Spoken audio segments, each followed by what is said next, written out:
반갑습니다. 샬롬. 오늘 성금요일 금요예배 온라인 예배를 함께 드리려고 합니다. 오늘 이 금요예배에 나아갈 때 말씀과 연관되고 또 우리에게 기사 알려져 있는 말씀 찬양으로 함께 여러분과 은혜를 나누며 또 우리가 묵상하며 시작하고 싶습니다.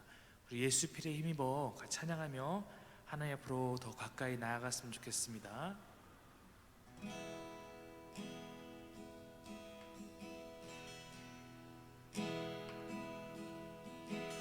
주의 보좌로 나갈 때에 어떻게 나가야 할까?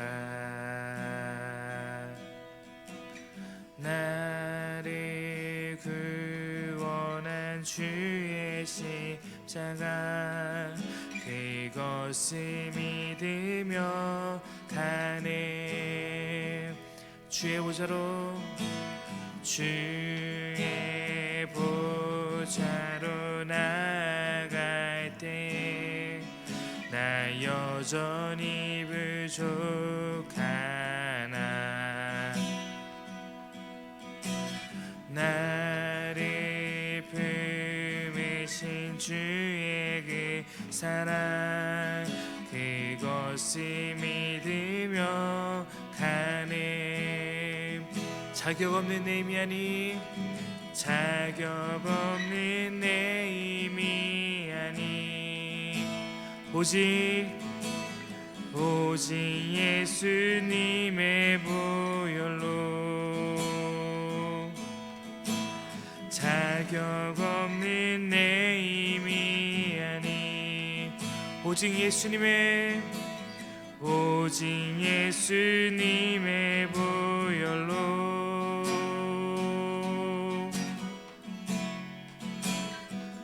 십자가의 보혈 완전하신 사랑 힘입어 나갑니다.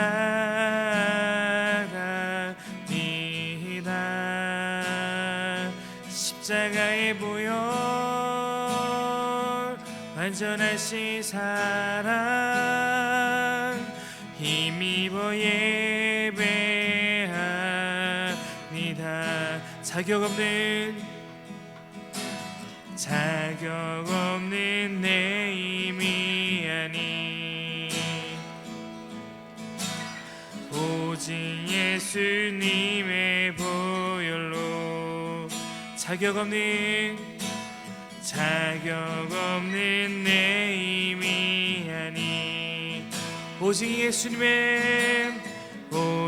예수님의 보혈로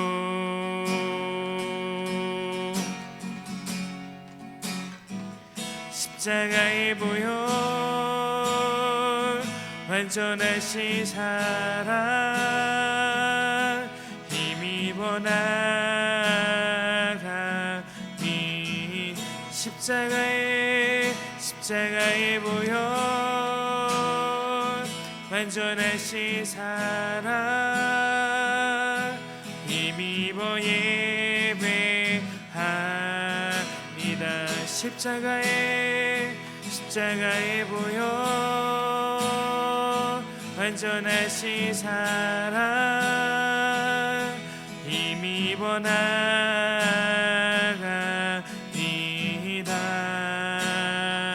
십자가의 보혈 완전하신 사랑 힘입어 예배합니다.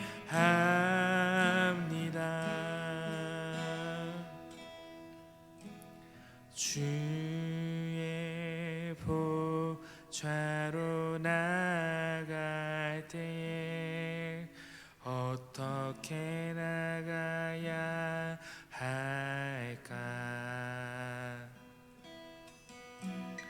나를 구원한 주의 십자가 그것을 믿으며 가네.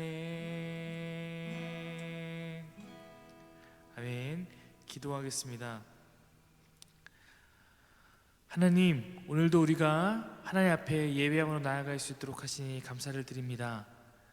오늘 성금요일 우리가 주님을 더욱더 깊이 묵상하고 십자가를 바라보며 나아갈 수 있는 마음을 더하여 주옵소서. 하나님, 십자가가 우리에게 행하신 능력이 무엇인지, 십자가가 어떻게 나를 살리게 되는 그러한 하나님의 사랑이 되었는지 우리가 바르게 깨닫고 그 은혜 앞에, 그 은혜 안에 오늘도 머물기를 원합니다. 주님 예배 가운데 함께하여 주옵소서. 감사드리며 예수님 이름으로 기도드립니다. 아멘. 네, 우리 오늘 함께 볼 말씀은 마가복음 15장 33절부터 말씀입니다. 마가복음 15장 33절로부터 끝절까지 말씀을 함께 같이 보도록 하겠습니다.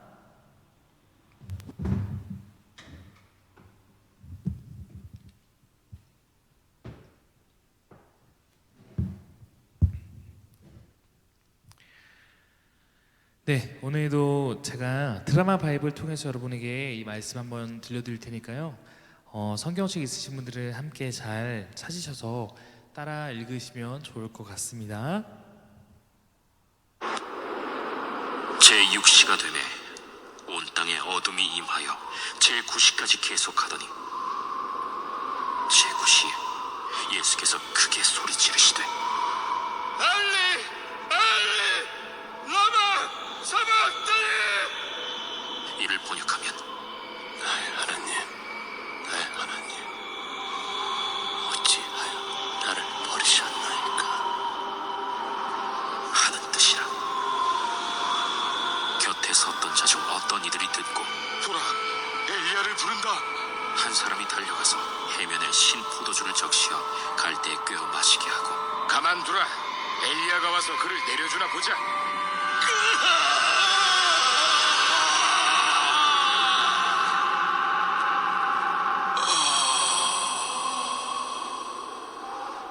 예수께서 큰 소리를 지르시고 숨지시니라. 이에 성소 휘장이 위로부터 아래까지 찢어져 둘이 되니라. 예수를 향하여 섰던 백부장이 그렇게 숨지심을 보고 이 사람은 진실로 하나님의 아들이었도다. 멀리서 바라보는 여자들도 있었는데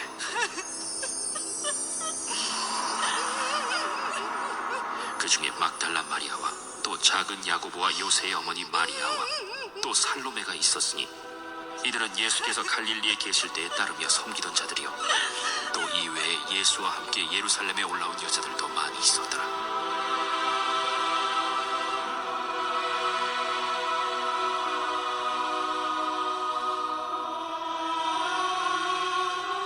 이날은 준비일 곧 안식일 전날이므로 저물었을 때 아리마대 사람 요셉이 와서 당돌이 빌라도에게 들어가 예수의 시체를 달라 하니 이 사람은 존경받는 공회원이요 하나님의 나라를 기다리는 자라.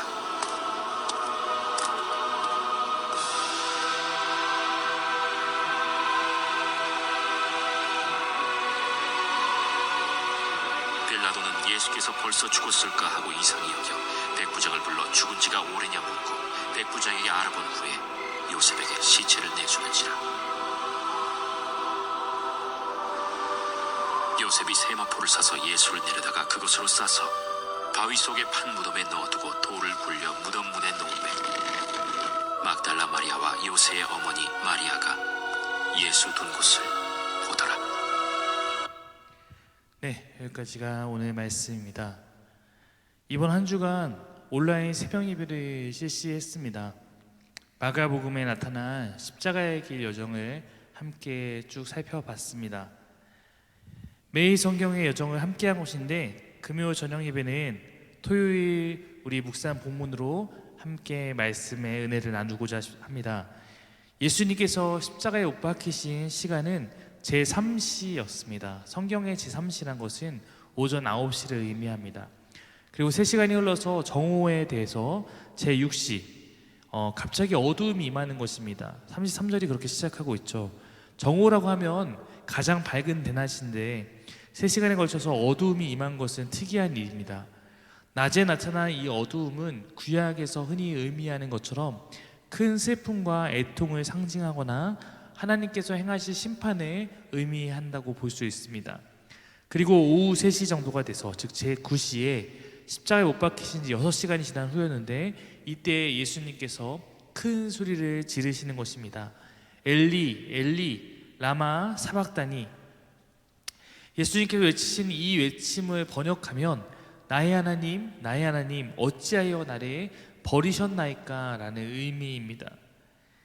예수님께서 하나님께 버림에 대해서 고통 중에 부르짖는 것은 단순히 그가 고통을 당하고 있기 때문이 아닐 것입니다. 이 부분에도 우리가 주목할 만한 작은 표현의 차이가 있는데요. 예수님은 하나님을 부르실 때 사실 늘 나의 아버지라고 불렀습니다. 그런데 여기서만큼은 나의 하나님이라고 부르고 있습니다. 즉 이것은 예수께서 아들의 신분이 아니라 하나님의 백성을 대표하는 자로서 그들을 대신해서 대속물의 위치에 서 계신 것을 의미하는 것입니다. 예수님께서 많은 이들을 위한 대속의 제물이 되셨기 때문에 하나님께 그 위치에 서서 대속 제물로서 버림을 받는 것입니다. 이렇게 생각하시면 쉽습니다. 지금 예수님은 모든 사람의 죄를 짊어지고 있습니다. 즉 예수님은 죄덩어리입니다. 이 순간만큼은 죄를 뒤집어 쓴 제물이 된 것입니다. 죄는 거룩하신 하나님과 가장 반대에 서게 되는 것입니다. 본래 예수님은 하나님과 본체신데 가장 가까우신 분인데 이 순간만큼은 죄로 인해서 하나님께로부터 가장 멀리 버림받게 되는 위치에 서신 것입니다. 그런데도 나의 하나님이라고 부르고 있는 예수님의 모습은 이 순간 절망과 원망의 절규로 하는 것이 아니라 나의 하나님이라고 부름으로써 순종과 신뢰의 관계에 근거해서 탄원하고 있는 그런 외침임을 우리는 알 수 있습니다. 이 상황에서 아무것도 모르는 주변 사람들은 예수님이 엘리야를 찾는다며 비아냥됩니다. 당시 유대인들은 종말에 구원자 되시는 메시아가 나타날 때 엘리야가 나타날 것이다 라는 사상이 있었기 때문에 아마도 예수께서 자신을 구원할 메시아를 지금 찾는 것이라고 그렇게 오해한 것 같습니다. 이때 어떤 한 사람이 해면을 신 포도주에 적셔서 예수께 마시게 합니다. 신 포도주는 그레코 로만 사회에서 노동자들이 갈증을 해소하기 위해서 마시던 음료였습니다. 이 행위 자체로만 보자면 예수님께 선한 행위를 베푸는 것 같지만 그조차 엘리야가 와서 그를 내려주는지 두고 보자 라고 말하고 있기 때문에 그 역시 예수님에 대해서 비웃음의 태도를 가진 것이 분명합니다. 십자가에서 오랜 시간 고통을 당하신 예수님께서 마침내 큰 소리를 지르시고 숨을 거두십니다. 예수님께서 말씀하신 그 마지막 외침이 무엇인지 마가복음은 구체적으로 설명하고 있지는 않습니다. 우리가 흔히 예수님께서 십자가에서 하신 말씀을 가상칠언이라고 합니다. 예수님께서 십자가에 하신 말씀 7가지를 묶어서 부르는 말인데 엄밀히 말한다면 가상칠언은 사복음서 전체에 있는 모든 내용의 말씀을 합쳐서 그렇게 부르는 것이고 각 복음서마다 십자가에서 하신 말씀의 일부를 담고 있습니다. 마가복음에서 마지막 외침이라고만 나와 있기 때문에 이것이 정확히 무엇인지는 나와 있지 않지만 누가복음에서 소개한 내 영혼을 아버지 손에 맡깁니다 혹은 요한복음에서 소개한 다 이루었다라는 승리의 선언이 아닐까 생각합니다. 예수님이 돌아가셨습니다. 예수님의 죽음과 동시에 예루살렘 성전 휘장이 위로부터 아래로 둘로 찢어집니다. 이것은 성막과 성전에는 성소와 지성소를 구분하는 휘장이 있습니다. 커튼 같은 것이죠. 이 지성소를 구분하는 것인데 지성소는 하나님께서 임재하시는 장소가 지성소입니다. 거기는 아무나 들어올 수 없는 곳이었어요. 이것이 예수님의 죽음과 동시에 찢어져 버립니다. 히브리서 말씀은 이 십자가의 능력이 어떤 것인지 이렇게 설명하고 있습니다. 우리에게 매우 중요한 부분이에요. 히브리서 10장 19절로 20절 말씀입니다. 그러므로 형제들아 우리가 예수의 피를 힘입어 성소에 들어갈 담력을 얻었나니 그 길은 우리를 위하여 휘장 가운데로 열어놓으신 새로운 살 길이요 휘장은 곧 그의 육체니라. 예수의 피를 힘입어 우리가 성소에 들어갈 담력을 얻었다. 우리를 위하여 휘장 가운데 열어놓으신 새로운 살 길이다. 바로 휘장은 그분의 육체시다. 예수님께서 전에 성전의 심판에 대해서 예언하신 바 있습니다. 성소와 지성소를 구분하는 휘장이 찢어진 것은 그 성취를 드러내는 일부입니다. 우리는 죄인이죠. 그래서 죄를 해결하기 전까지는 성전에서 제사를 통해서만 죄사함을 받아야만 하나님께 나아갈 수 있지만, 이제 십자가에서 흘리신 예수의 피를 힘입어 우리가 성소에 들어갈, 즉 하나님께 나아갈 힘을 얻게 된 것입니다. 예수님의 육체가 찢김으로 성전의 휘장이 열린 것이고, 이제 예수님을 통해서 우리는 하나님께 가까이 나아갈 수 있게 된 것입니다. 십자가에서 예수님은 메시아의 사명을 온전하게 완수하심으로 성전의 기능이 이제 예수님을 통해서 성취되었음을 우리에게 신학적으로 상징적으로 나타내고 있는 것입니다. 이제 옛 성전은 그 기능을 다한 것입니다. 이제 성전을 통해서, 동물 제사를 통해서 죄사함을 받지 않는 것입니다. 예수님에 의한 새로운 시대는 성전 되신 예수님을 믿는 그 믿음 안에서 우리 안에 그 하나님과의 교제가 실현되는 것이기 때문입니다. 예수님의 죽음에 대해 성전에 미친 영향을 설명한 마가는 뒤이어 예수님의 죽음이 사람들에게 어떠한 영향을 미쳤는지 소개합니다. 예수님의 처형을 집행하던 그 로마 군인들의 책임자였던 백부장이 있었는데, 그는 예수님께서 돌아가시는 이 모습을 바라보며 이와 같이 고백합니다. 그는 진실로 하나님의 아들이었다. 여러분, 마가복음에서는 1장 1절 첫 절부터 예수께서 하나님의 아들이라는 것을 선포하며 시작합니다. 1장의 서론 전체는 하나님의 아들이신 예수를 보여주고 있습니다. 그 예수님의 신분을 이제 사람들이 서서히 알아가는 그런 구도로 진행되었습니다.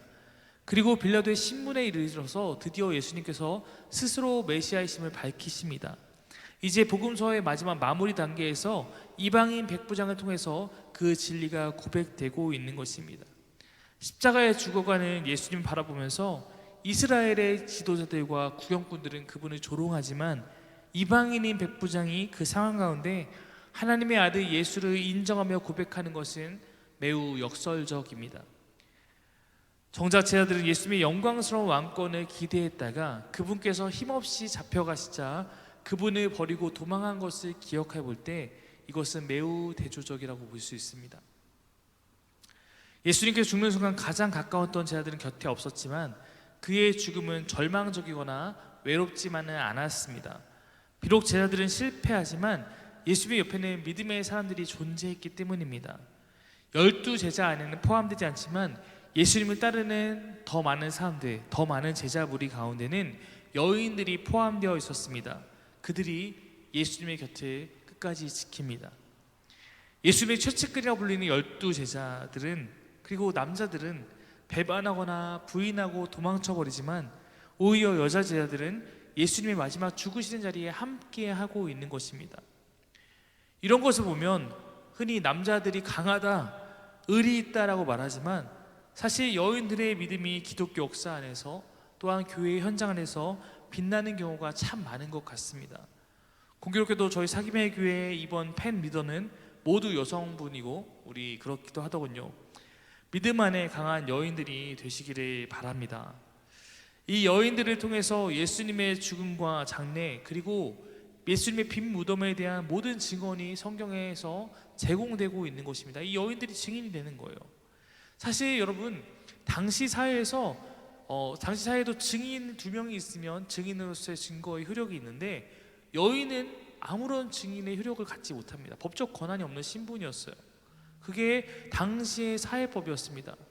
그러나 예수님께서 추구하는 나라의 가치가 세상과 달랐던 것처럼 하나님의 아들 예수께서 십자가에서 승리하신 이 일의 증인은 세상에서 아무런 증인의 역할을 할 수 없었던 여인들이라는 사실입니다. 이 또한 얼마나 멋진 일입니까? 주님이 추구하는 것이 어떤 것인지를 보여주는 것 아닙니까? 어쩌면 마가복음은 이를 통해서 우리에게 이렇게 묻고 있는 것이죠. 내 생각에는, 너의 생각에는 누가 진짜 예수의 제자인가? 도망쳐버렸던 12제자인가? 아니면 곁에 머물고 있는 여인들인가? 15장 마지막 부분에는 예수님을 매장하는 모습이 기록되는데 여인들이 이때에도 함께하면서 이 일의 증인이 되는 것을 마지막 절까지 함께 나타내주고 있습니다. 이 여인들과 함께 또한 한 사람을 저는 여기서 발견하게 됩니다. 사실 이 사람에 대해서는 늘 이때가 되면 보던 말씀이고 그랬는데 이번에 유독 새롭게 다가온 표현이 있었습니다. 바로 예수님의 장례를 책임졌던 아리마대 출신 요셉입니다. 마태복음에 따르면 그는 부자로서 예수님을 따르는 자였지만 사실은 그 사실을 숨겨온 자였습니다. 그러나 그는 예수님께서 처참한 죽임을 당한 이 순간에 두려워하지 않고 담대하게 나서서 빌라도에게 가서 예수님의 시신을 요청합니다. 이 또한 숨어버렸던 12제자를 부끄럽게 하는 일이죠.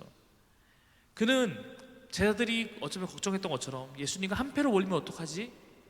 아마 이 사람도 그런 위험을 감수했을 것입니다. 자신도 부자였는데 모든 재산을 압수당할 위험이 있고 감옥에도 갇힐 수 있는 위험이 있고 공경에 처할지도 모르지만 그런 것을 개의치 않고 그 안에서 그는 담대하게 나아간다는 것입니다.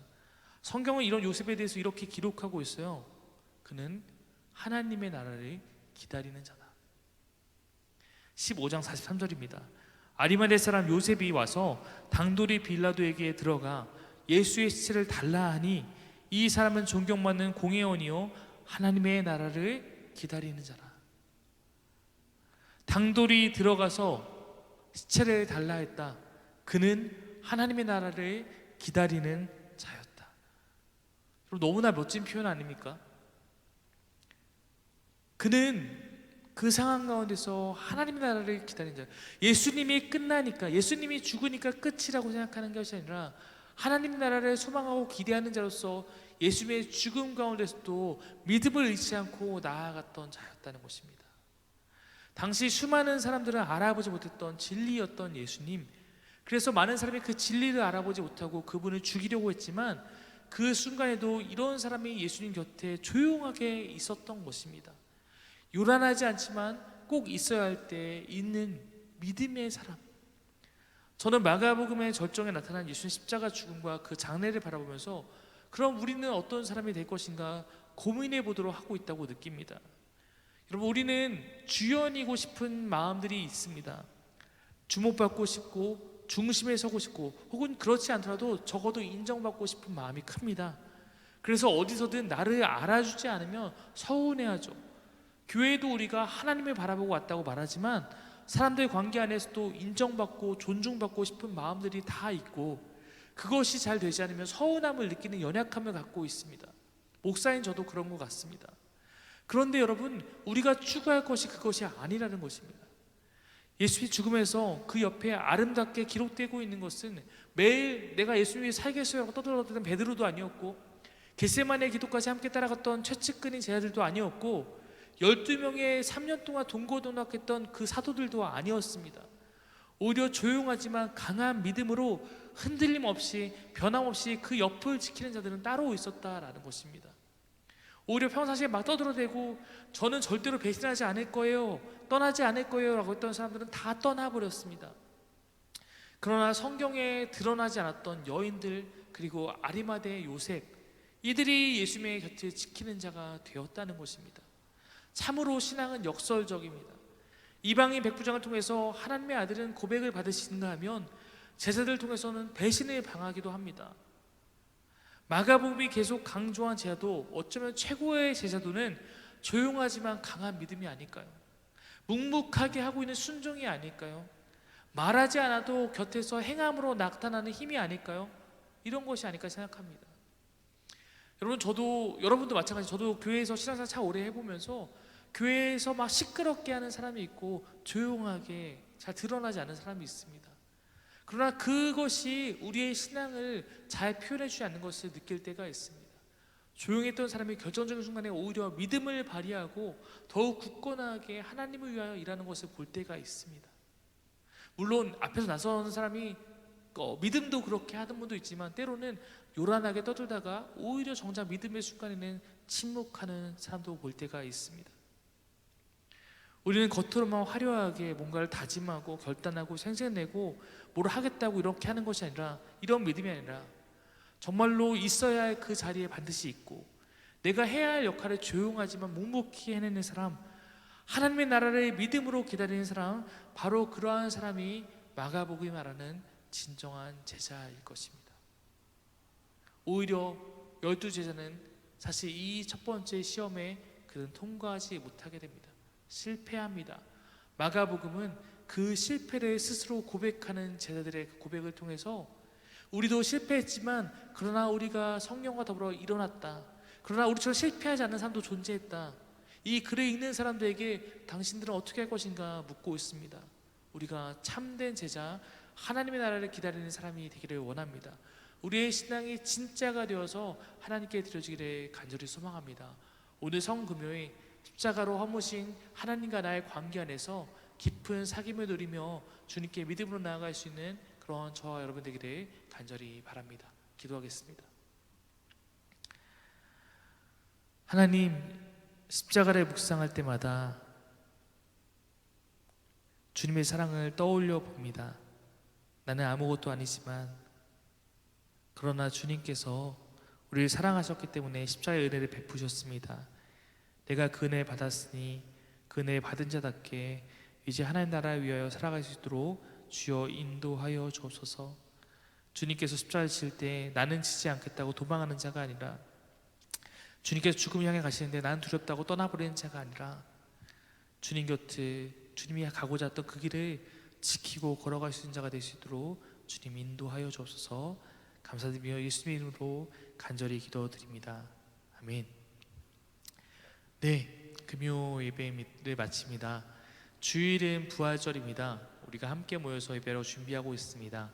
부활의 아침, 또 부활의 오후, 우리가 기쁜 마음을 갖고 함께 나와서 주님의 그 부활의 영광에 함께 참여할 수 있기를 간절히 바랍니다. 승리하십시오. 좋은 밤 되십시오.